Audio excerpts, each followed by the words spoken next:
Hello and welcome to the Wakpadan Bassett Creek Oral History Podcast, where our guests discuss ways that they and other indigenous peoples have lived, worked, and played in the Wakpadan watershed for thousands of years. This project was created in Minnesota Makoche, or Minnesota, the traditional and contemporary homelands of the Dakota people. The project was co-led by Dr. Casey Keeler and Crystal Boyd, with support from community partners. More information is included at the end of this episode. On behalf of everyone who contributed to this project, thank you for tuning in. Good afternoon. I am here today with Samantha Majhor, who is participating in the Wakpadan Bassett Creek Oral History Project. Good afternoon, Sam. Hello, midakuyepi. Thank you, Sam. Is there anything else you would like to say before jumping into the interview questions? I would like to say chonte washtea na pechu zapie, samamakyapie, Minnesota Makoche, Minnetonka ka Minnetonka chichiapie. Just thank you, and I'm happy to meet with you and talk about growing up in Minnesota. Thank you. I'm eager to talk to you and have a good conversation this afternoon. To begin with, when and for how long have you lived or worked in the area surrounding Bassett Creek? I lived near Bassett Creek from about age 10 until I went to college in Duluth, so at about 18, and then I came back and lived in the area, sort of Minnetonka, Plymouth area for another 5 years or so. So it's really like home. So as a youngster, what brought you and or your family to the area?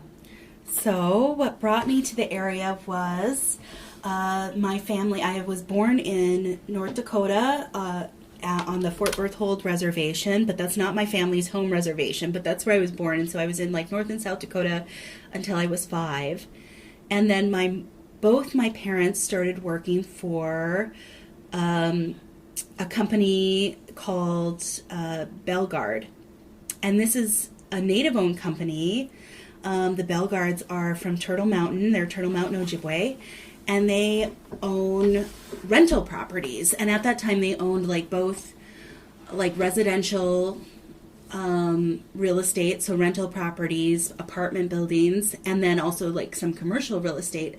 And my dad was working construction, and my mom started out as a caretaker for the buildings, so cleaning the buildings.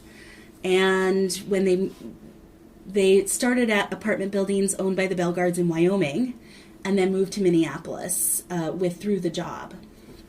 And so my dad quickly moved on to a different company and different things, but my mom is still with Bellegarde today. So she's been there for over 25 years, worked her way from being a caretaker to a manager, and then to working in their main office, which is right on 394 Wayzata Boulevard, right near Golden Valley and St. Louis Park.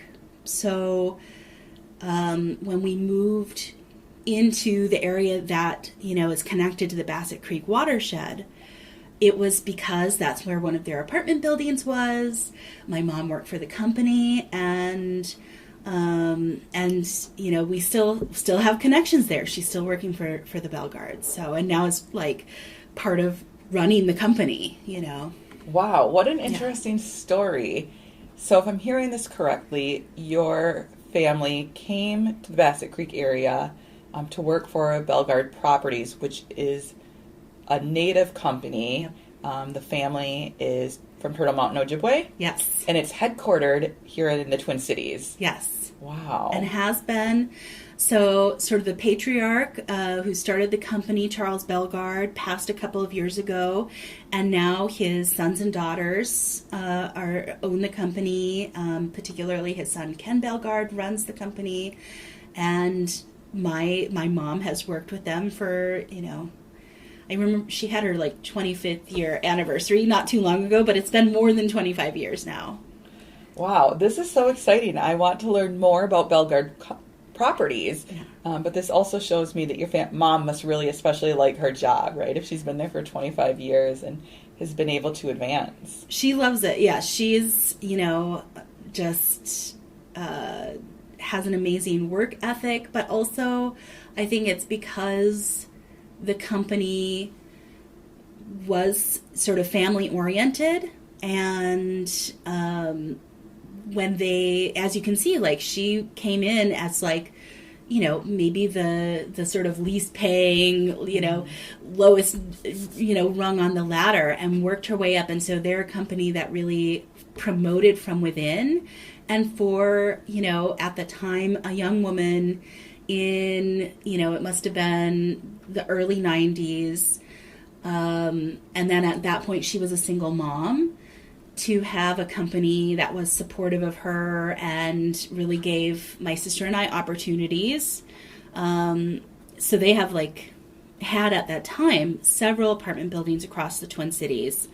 And the one that we ended up at in sort of within this Minnetonka, Plymouth area, it put us in a really great school district that I don't think we would have otherwise been in.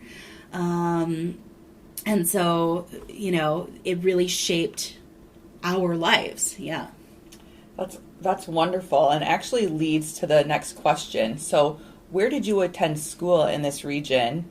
And when you were in K through 12 schooling, did you attend or were you involved in an Indian education program? I went to, the first one I went to sort of in that region or area, I think they were all ended up being in the Wayzata school district. And so I went to Sunset Hill, I went to East Junior High, and then I went to the Wayzata High School, which is a little bit further out, sort of moving west, even more into the suburbs and away from the city. And what was the other part of the question? Did you participate in an Indian education program? I did not. So, and this is part of it in my family. My dad is enrolled at Fort Peck in Montana. I am not enrolled. And the thing is, like many Native families, there was a lot of disconnect. We had early deaths in my family. We do have the boarding school history in my family. So a lot of our history and connection to Fort Peck or just our ancestry was severed in a lot of ways. My grandfather was sent to boarding school out in Oregon, so far away from, where he was born, and he died very young. So I would say, growing up, my family connection and knowledge to our Native ancestry was slim, but I had an uncle, my dad's older brother, who became the family historian.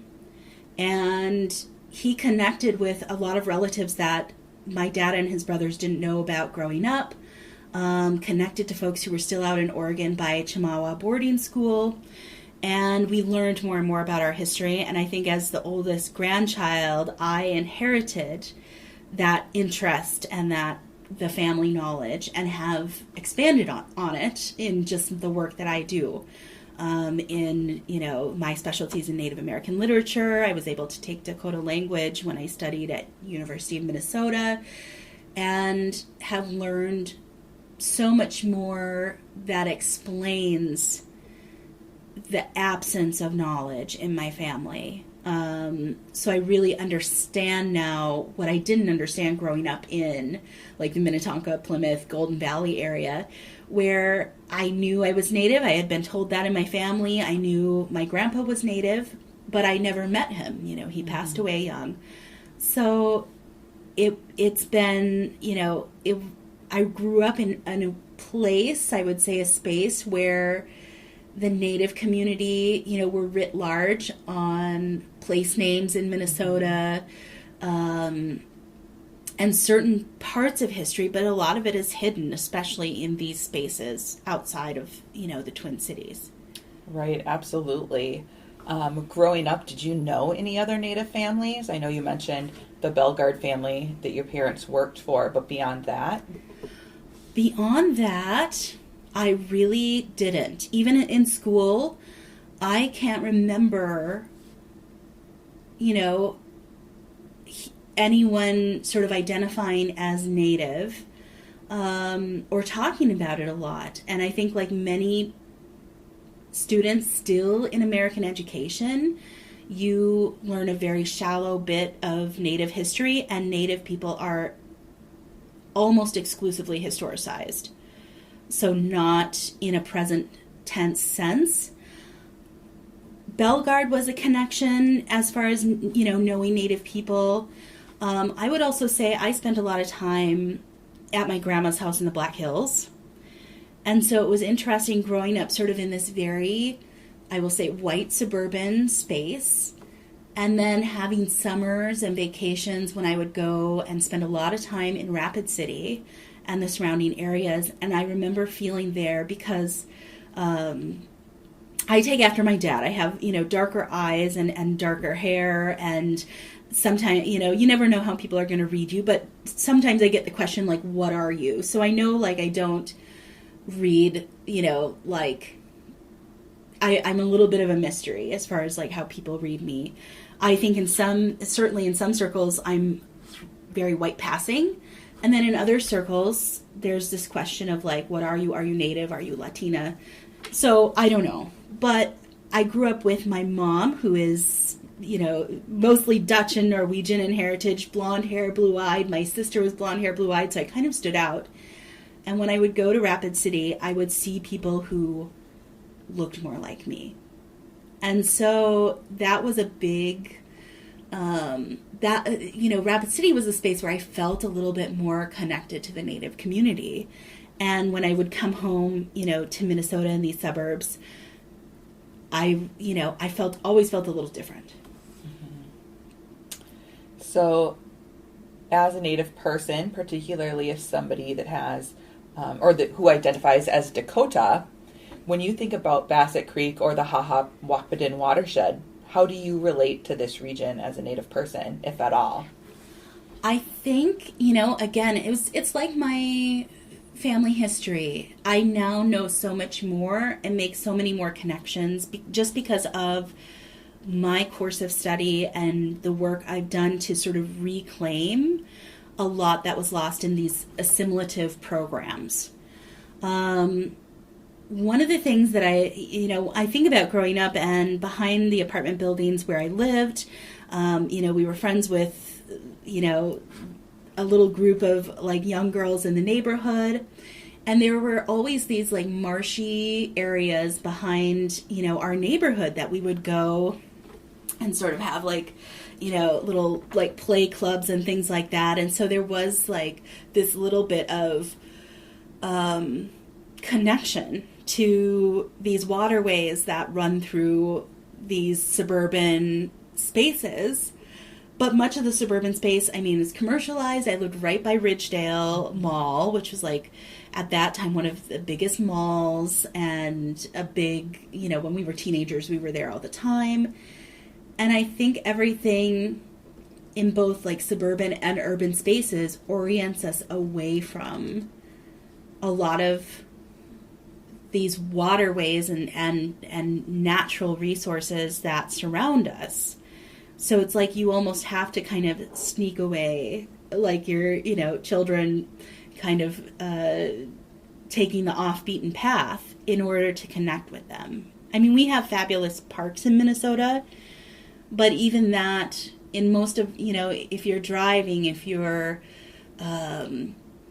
just moving around the space, we are continually, like, oriented away from noticing, this part of the world around us.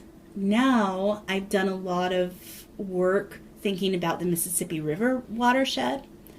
And so when I think about the Bassett Creek watershed, I think about, and that space that I grew up in, I think about how invisible it was to me and how important it is, when we do think about it, and that we need to think about it, that it is, connected to this big network that's basically, if you look at the watershed of the Mississippi, it's the lungs of this, continent. And so it's that dichotomy of it being like so invisible in the way we live in that space, but so significant as far as how it connects to this huge system. It's interesting to think about now, because now I'm aware of it, but growing up I wasn't. I hear so many similarities to my own experience, Sam, growing up in the suburbs, particularly Coon Rapids, as a Native person, and realizing there's some sort of connection. But as a young Native person who is red or white passing, yeah. It's something you don't really think back upon until you're a little bit older, particularly in our fields of study. As adults, are we able to more clearly reflect upon the significance of that? Yeah. So kind of on the flip side then, as a Native person growing up in a very Dakota place, but is also a very white place, how did growing up in a predominantly white suburb influence how you have thought of your identity, both past and present? Yeah.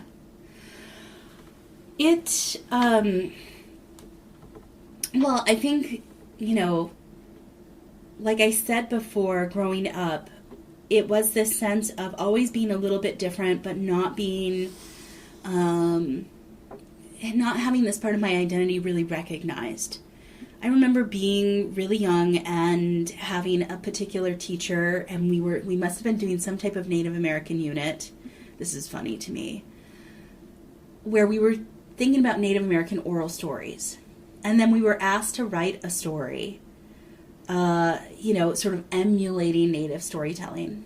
And I wrote this story, and in my mind, sort of, if I were to put it into a region, it would be like Southwest Native American, because I had learned about sort of the weaving that they do in the Southwest.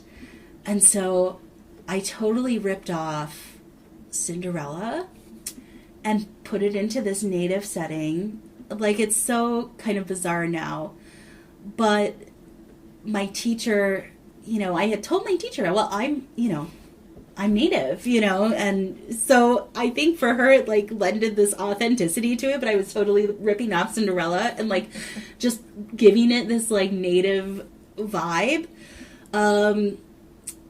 It's so interesting to like look back on that moment and then think about like what were the other students writing too in this kind of an assignment. But it's like there are those little moments where I was trying to connect to my heritage, but without guidance and without knowledge. It's, it remained a mystery to me in so many ways. Those small connections when I would go to Rapid City and just like see more. And my grandma really worked hard to like take us to museums and take us to powwows, like try and connect us in the ways that she could as a non-Native person. But it was a real mystery. And then I was trying to find it in literature. I was an English major, took Native classes every opportunity I could get, which wasn't often. I would say it was really getting into Dakota language that transformed things for me. And at the same time, I was able to learn more about my own family history and connect it with the history of Minnesota and where my relatives were at the time of, for instance, the 1862 Dakota War. Why did I have family, how did they go from Minnesota to Standing Rock? It was tracing that and putting those puzzle pieces together. But learning the language, what's interesting, so again, I graduated from Wayzata. In our senior yearbook, it says, it has a whole front page about the word Wayzata, which is based on a Dakota word Wayzata, which means north or northward. And, that's probably, one of the first Dakota words I learned because it was in our high school yearbook. But later on, learning the language, you just realize that in this space, Dakota language marks the land in so many ways, and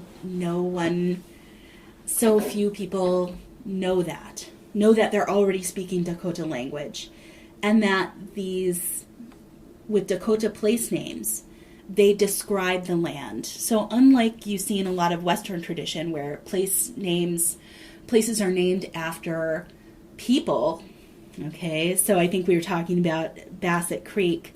Bassett was one of, someone who had settled there, a significant person. Well, this is very common in the Western tradition. In Dakota tradition and many Native traditions, as far as place names, it is a description of the place itself. And I think that's really significant in shedding light on the way that we look at place, at landscape, at environment, and our relationships to it in a very different way. Wakpadan, so you have little river, little creek, I would say, so Bassett Creek makes sense. Means like with little falls, or like a churning of water, or sort of disturbed water, or bubbling falls, you might call it. Like, it describes that place rather than naming it after somebody. And when we think about, it's these little things in the language when you start noticing how our grammar works and how we name places, how we connect to places and describe them, that you really get the cultural philosophy and that relationship, to place.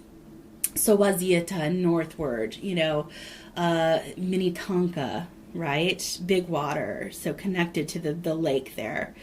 All of these things describe the Dakota view of the place, and then oftentimes, like, is in connection to, you could go on and sort of expand upon, like, what are these places in memory? What seasons were they visited and, connected to in different ways? How did people live there? Our language carries that knowledge. So it sounds like a lot of this connecting with place happened a little bit later in life as you were a college student and even a graduate student, and now as an assistant professor at Marquette, really reflecting on where you grew up. Is this knowledge that you now know something that would have been beneficial to a young Sam growing up in the Wakpadan region in the 1990s, early 2000s? It definitely would have been. So I think part of it is, like, you really appreciate home once you leave it. So I would say as, like, a kid and a teenager in the area, I almost never called it home. For me, home was my grandma's house in Rapid City, where I did feel those connections. And there are other reasons, too, that was home. And, we lived in apartments, which can feel a little more temporary. My grandma's house was the house and felt more permanent. But it is about the space, too. It's about a place that, for me growing up, was oriented toward a lot of, commercial stuff. Like I said, the mall, the movie theaters, so much turning away from the environment. It's sort of like a concrete, there just wasn't that connection. Now, as an adult, part of it is going away and appreciating that place in all of its ways, with its problems and issues, but also appreciating, like, the moments of connection that I did have. But now I see it in a totally different light, right? When I can make these connections with Dakota language, when I think back to my mom working for this Native company and how they grew and became, their philosophy really is interesting to think about.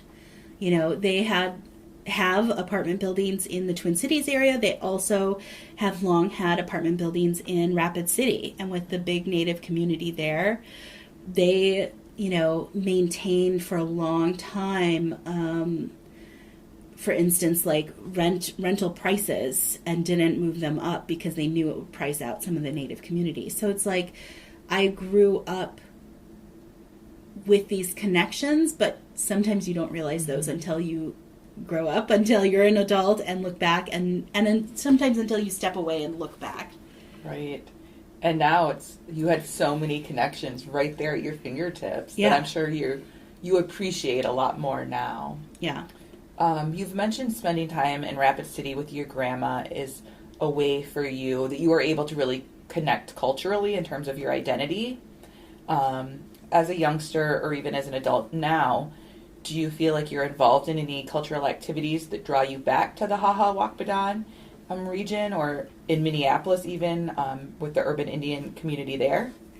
Definitely. So I still feel very connected to the Native community there, which I really found through my graduate work at the U of M, but also through language revitalization work, also working in, you know, certain city initiatives, just supporting, you know, the name restoration of B'nai Makaska, you know, right in the Twin Cities. Also, like, bringing Native education back into the suburbs. So when I was a graduate student at U of M, there was a little bit of a call from Wayzata High School, from the history teachers there who want to do better as far as teaching Native history. And so this is a very small, you know, step. But they asked if anybody would want to come in from, you know, Indigenous Studies at the U of M for a day and just sort of do a day on Native history in Minnesota. And so I went with a colleague, and it was a real full circle moment, because here I was at Wayzata High School, where I had gone and graduated, presenting Dakota history, and we decided strategically to present our family histories and sort of teach the history through our family stories, because what tends to get lost when we teach Native history is that Native people are still here. And so we wanted to be that embodied presence in front of them and connect and say, you know, this is where my, you know, 7 times great grandfather was, and here I am now, you know, that continuity. And so it was like a beautiful full circle moment day. I think this is the thing with education and with connection to these suburban spaces, is there are people who want change and who are inviting it, you know, like, you know, our history teachers, we know these teachers want to do better in this realm. It's a big lift to get there. It's a big lift for them to get the curriculum they need that's updated. And amazing people are working on these initiatives, but it's slow going. And so I think still in suburban spaces, you have a real absence. But once you start looking, there's so much in the Twin Cities area, including the suburbs, that I find connection with the Indigenous community and all that's going on. Really exciting stuff. Right, absolutely. You've spoken so much and so generously about Dakota names, particularly in the Wakpadan region. But what about, can you speak to the place names a little bit more? So based on your experience growing up in these predominantly white suburbs, is this something you would say most non-Native folks recognize? Is the Dakota history of these places based on the place names that are so familiar to us? When I would say no. I don't think people recognize it. They may look up, for instance, the state name, you know, Minnesota, where does this word come from? And they get Minnesota, land where the water reflects the skies tends to be a good translation. But I think so many Minnesotans, do not make the connection, do not know that, Chaska, Shakopee, Minnetonka, Wayzata, Anoka, all of these suburbs and more, I'm not naming all of them here. I think, oftentimes, and maybe this is part of this idea that in the Western tradition, so many place names are based on people's last names, that to have kind of a weird word as the name, we just sort of, don't think about it or don't question it, don't make those connections.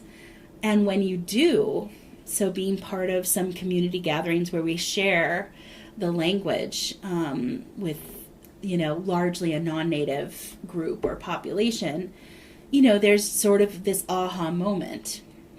But I think there are some initiatives we're seeing that might change this, signage, education, initiatives like restoring the Bide-Makaska name and other name changes and advocacy like that really brings attention to these histories and to the Dakota language that everyone's using all the time because of place names. But I do think it's really easy to be totally unaware of it. And I think growing up, there was a greater, more of a lack of awareness. I think things are a little bit more accessible now, but I still think that by and large, we are failing our students in education in this way of our own history of where we live and our feet on the ground and what does that ground mean and what's happened in this ground.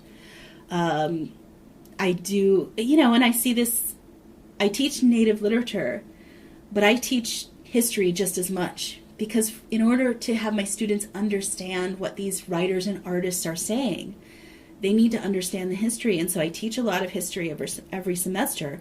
And students are, every semester, almost every student, shocked, have not heard of these histories, are not largely, have any depth in Native American history. Connected to the places where they grew up. So now I'm teaching, many students come from Illinois, from Wisconsin, but teaching students in Minnesota, non-native students.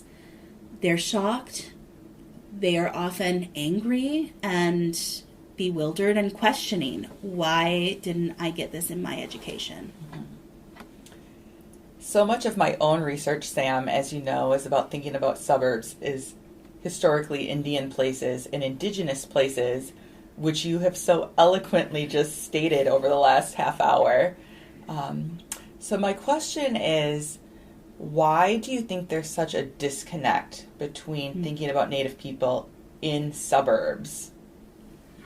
I think that's such a good question because there really is that disconnect. As much as sometimes people have a lot of trouble seeing Native people in the present moment, and certainly trouble seeing Native people in the future, when in reality we're like the fastest growing population in the United States. We're here. We've been here. And suburban spaces is similar, and maybe more so a space where Native people are invisible. And I tend to think it's part of Native people not being part of the present, and but also it is about sort of the economic tenor of the suburbs. They're really the design of the suburbs. I think of like all the housing developments where you get sort of cookie cutter houses. There's a real emphasis in these spaces for everyone to be the same, and the goal is to not stand out. It is to conform. Mm-hmm. And so I think it's very hard for people to envision Native people in these spaces. I also think it's part of what I said earlier, in these spaces being designed to either turn away from the environment, turn us into towards stores and storefronts or property. Housing is very, this housing design, it's very designed in ways maybe other spaces aren't as much. And the connection to environment in these spaces is also very carefully planned and controlled. You have beautiful parks. They are quite controlled as far as like stick to the walking path. It's very, everything's made to be comfortable. And I think to see Native people in these spaces is also to acknowledge and address very difficult histories. And so that I think, it's, but these are, of course, spaces where Native people, like me and like you, have always been, have long, of course, like the deepest histories in these spaces, long time connections. If you think about the Bassett Creek watershed, and, we could go back and talk about how this region, was essential to Dakota life in Minnesota Makoche. And yet to be sort of invisible there is very interesting, but I think it makes a lot of sense when you think about the design of the space and how we've constructed this idea of suburbs. But we are there. Right. So hearing you speak about the built environment provides a nice segue to the next question. I've been thinking about the natural environment. So in thinking about the Wakpadan, Bassett Creek watershed and surrounding area today, is there any advice or reflection you would like to offer to those who help manage and steward the watershed and surrounding area? Or are there any particular changes or initiatives you would like to see take hold to improve the natural landscape or restore the natural landscape? Yeah, I think there's a lot of work to do, especially, we get the reports about Minnesota waterways and our, their environmental health. And these reports tend to be more and more disturbing. I think it would be of huge benefit to continue to engage, if they already are, but to engage more Dakota voices, Dakota historians, engage the tribes in Minnesota who have had long-standing connections with these places and these watersheds. Indigenous people tend to, we have this sort of association with the environment and being sort of at the forefront of environmental movements. Well, there's a reason for that. And it is that we have long-standing relationships with these places and with these environments and these ecosystems and understand them in a different way. Just, and I pointed out before, it's in our language, in our grammar, to look at things a little bit differently. And so bringing in more Native voices, inviting them, and putting, these knowledges, people with these knowledges, in position to act. Okay, sometimes we bring in Native voices and consult, but I don't tend to think that that's enough. So how do you invite Native people to the table and to actually have an actionable seat at the table, I think would be significant. And of course, this is in everybody's best interests. But I would also say I would love to see, thinking about like the built environment and the natural environment and these kinds of like, binaries that we're always trying to trouble a little bit. There's a lot of Dakota history in this place that Dakota people built into the environment that doesn't get recognized. I remember, they were doing some road work somewhere in Minnetonka not too many years ago and, figured out that they were running into mounds. I think, again, when these issues come up, the people who are in charge of making decisions on these things, certainly there are legal issues involved. But when we, in general, do not have a depth of knowledge about our own histories, we are more likely to look at a mound and say, what's the big deal? We need our road to go there. You know? And that's really troublesome. And so there's a lot to these spaces that we might look at as natural environment that has a history of human management, of native management and understanding of these places. So to seek out that information, to continue to push for a depth of education that our students just aren't getting, these are all steps that feed into each other. I really appreciate your return to education on so many of these questions and how important it is. I know I asked early on if you participated in an Indian education program, and you didn't. No. But was there one offered in the schools that you attended? Do you know? I do not know. And I wonder if there must have been, but it was not something certainly on my radar or my mom's radar. Or that you were aware of other students even participating That's in. right. Which is revealing as well, Yes. right? Well, and that's the thing, is because I was thinking, again, like, did I ever...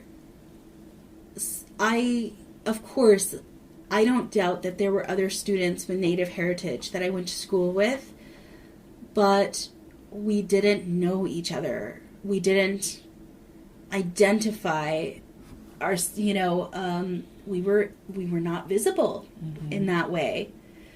So it's interesting to think, like, I really can't think of another student being like, I'm Native. And I remember certain classes, like maybe when I was in high school, where I certainly, like, I took poetry and wrote poetry about my grandfather and, like, my Native heritage. So it wasn't like my classmates were totally unaware of this, or I never, like, identified, myself in that way. I never remember anyone else identifying as Native. So there's real sense of isolation. Right. And so I wouldn't know how to connect to those resources if they were there. Based on my lived experience of the Twin Cities, I would say that when I think about the West Metro suburbs, which really overlays with the Bassett Creek watershed, I think about the West Metro suburbs as more upper middle class white affluence, yes, than any of the other suburban geographies around the Twin Cities. Yeah. And that, I was in the Wayzata High School district, known for its affluence. There were some of us who, like, rode the bus into high school, but many of my cohort, at 16, got a brand new car that was probably too much horsepower for them. It was really the class distinctions and the keeping up with the Joneses as far as, like, wealth, and my house has a pool, and, like, that really defined that space and the experience for me because I was in that particular district. I also think about how, at least when I was growing up, and I don't know how much this has changed or is changing, but throughout the 90s, our school districts and the money that our school districts got came from property taxes. Mm-hmm. And think about the, like, that property, that space of the West, Northwest Metro, West Metro in the Twin Cities being very affluent. I remember my mom talking about, because we had moved from, I'm going to forget the city.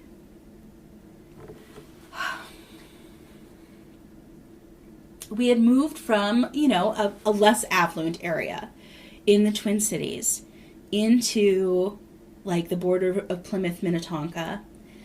And, I remember her talking about, as a young single mom, Like, we wouldn't have been able to live there if she hadn't had this employee discount to live in these apartments, to live in this space. And she knew it was going to be a better school district because of that. So, this connection to property and affluence in the space is huge. And that is also part of, like, the whitewashing, and that, even if we, again, this idea of conformity that happens in these spaces, because everyone's trying to, get their students their children into the best, school district with the most resources. I mean, I went in to, I think, 10th grade, and they had built the brand new Wayzata High School, and it was huge. We had absolutely, new computers. There was no question that we had such an advantage in education. And yet, thinking about my very good education there, which certainly served me as far as, like, then getting into good colleges and, like, all the education that I've had since then, it set me up. But learning about my own family story in our history, my own Dakota language, got that one page that was kind of like a fun page in the yearbook, was very, very shallow, even at the best of our schools. Right.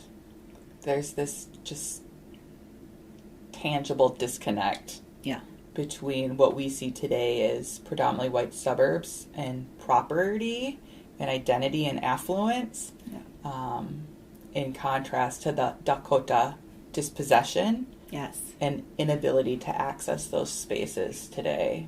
Absolutely. Oh, especially, here we're talking about, the Bassett Creek area, and when I think about that space, I think about, beautiful neighborhoods, beautiful shopping area. I mean, really lots of access. And I also think of it in that space. So I think about, like, the Bellegarde office, the new properties and retail that's been built up there in recent years. But then I think about, like, the big golf course. And if I were to think about the creek, actually, I would think about probably, like, the golf course and, like, because that's the green space, right? And so it's like, again, with the design of the area and this idea of property and wealth building, you can see how, it is not a space that is accessible to many people, including Dakota people, who would return to these spaces,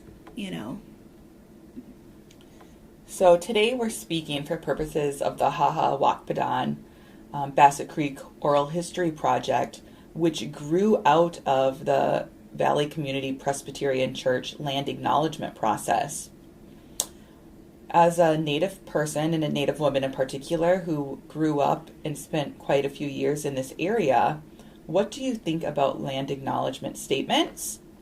And after the work has been done to create a responsible land acknowledgement statement, what follow-up or supplemental work would you like to see happen? This is a great question. And so we just, in the past year, created a land acknowledgement here at Marquette and have thought about what do land acknowledgements do? What is their purpose?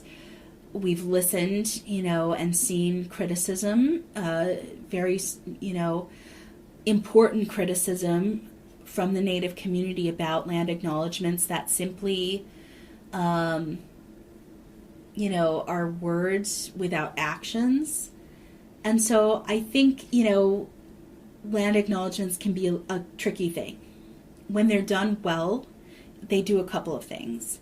First of all, it allows us to have that moment of mindfulness and calling to mind in acknowledging the space. I like a land acknowledgement that also speaks to continuing Native presence. Because I think sometimes when we do a land acknowledgement, they can use a lot of past tense and actually work to disconnect Native people from homelands. rather than acknowledge continuing connection. So I think that's always really important. I think, and again, just this is my experience in helping to create here we have a land and water acknowledgement. Mm-hmm. Because for Indigenous people, especially in this moment, as water protectors, as folks who are sort of on the front lines of calling out many big company, big oil initiatives that are endangering our waterways, there's that expanding this idea. It's not just about land. It's about our waters. Of course, it's about so many more things than that, but kind of raising awareness about our current connections, whoever's listening to the acknowledgement. Where are you standing? What is your relationship to this place? What are our responsibilities to it and to each other? So I think land acknowledgements can do a lot of good when sort of carefully constructed. And then the second piece is a land acknowledgement is a start. It's the beginning of a process. And if it's where you end, it's worthless. It's worthless to me. No, it has to be a beginning. That acknowledgement and a call to do the work that needs to be done, as far as learning the history, reconnecting, building relationships, honoring the treaties. Big stuff. So I think that's what I would say about land acknowledgements is it can be, when thoughtfully crafted, a great call to acknowledgement, but it needs to be a start and not an end. I feel like that is one of the most well-structured or concise reactions to a land acknowledgement I have heard is, if it's your end point, you're not doing it right. Right. Yep. Yeah. Well, and I've been lucky enough to be doing some of this work at my own institution, and here I am, on Menominee, Potawatomi, Ho-Chunk land, and as a Dakota person, so, I've had to do and feel honored and also compelled to do this kind of work of acknowledging where am I in this moment, and then thinking about this institution that I work for at Marquette and, helping them to start this process. Right. Even as Native people and Native women, we too are visitors on somebody else's homelands. Yeah. Absolutely. Just a few more questions for this afternoon. And thinking about your experience as a Native person in a predominantly white suburb, is there anything you would like future generations to know or that you would want to share? I want future generations to know so much more than they do now, so I could go on and on. To me, the biggest thing, and I think it is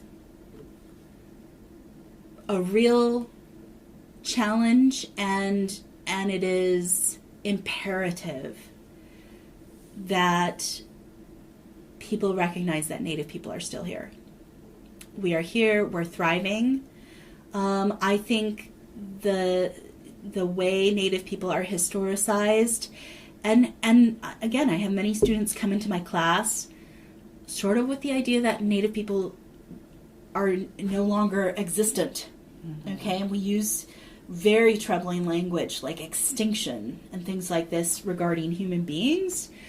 I'm sad to say that remains one of our biggest challenges, but I think once we get over that hurdle and there is a general sense of Native presence, that's a big game changer. Because you can't have a disconnect from our histories. You can't sort of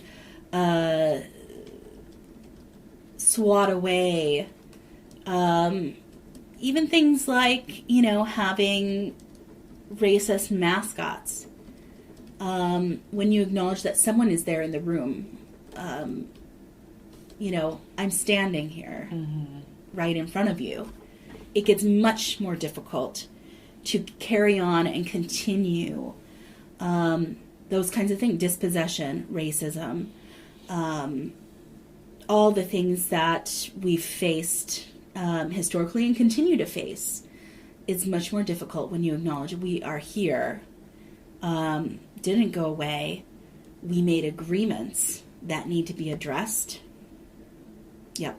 There's a reason people don't know about these things. Mm-hmm. And it is political, it is...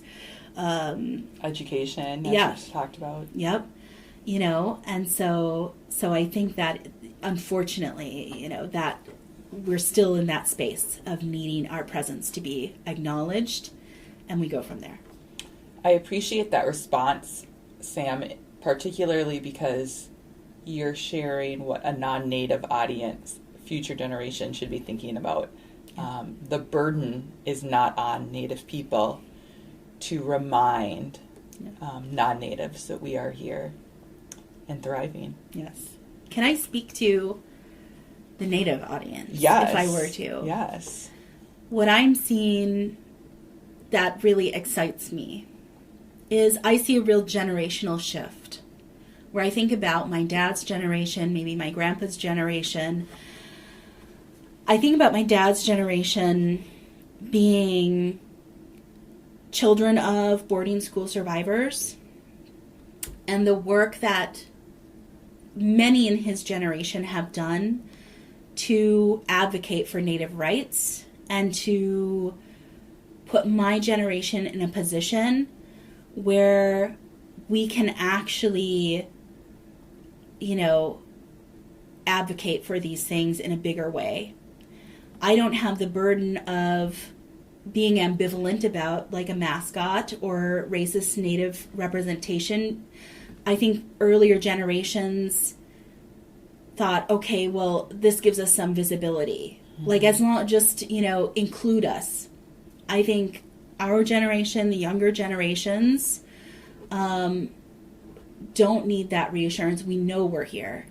And because of the work of, very tough work of like carrying forward the language when it was, you know, all of these policies were in place to stamp it out. People who held on to ceremony, people who carried this forward. I'm excited about our generation now that is pushing past and fully reclaiming these things in a way that, you know, I think of, you know, my grandfather who went through boarding school, who, you know, when he was in the military, told people he was Italian, mm-hmm. so that he wouldn't, you know, face certain discrimination. We're moving into an exciting place. And so I think, for, you know, my Dakota relatives, I see all the work we're doing, and I think it's really exciting, and I think there is change to be had. And it's happening. Very exciting. Yes. So finally, is there anything else that you would like to share that we have missed or you felt didn't fit into any of the other questions? I think I've said a lot. I think I've said a lot. No, if you want to add more, you know where to find me. Okay. Well, thank you so much, Sam, for joining me this afternoon. Thank you so much. It was, you know, so nice to think about home and homelands and what it means.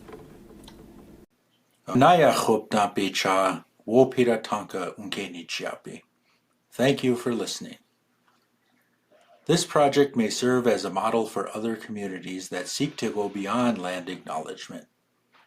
To learn more about this oral history project, please contact Hennepin History Museum. The project was produced following the standards and principles of the Oral History Association. In addition to this podcast, the interview recordings, transcripts, and narrator files included signed legal released agreements can be found at the Hennepin History Museum. Funding and other support was provided by the St. Anthony's Falls Heritage Board, Hennepin History Museum, Valley Community Presbyterian Church, and the University of Wisconsin.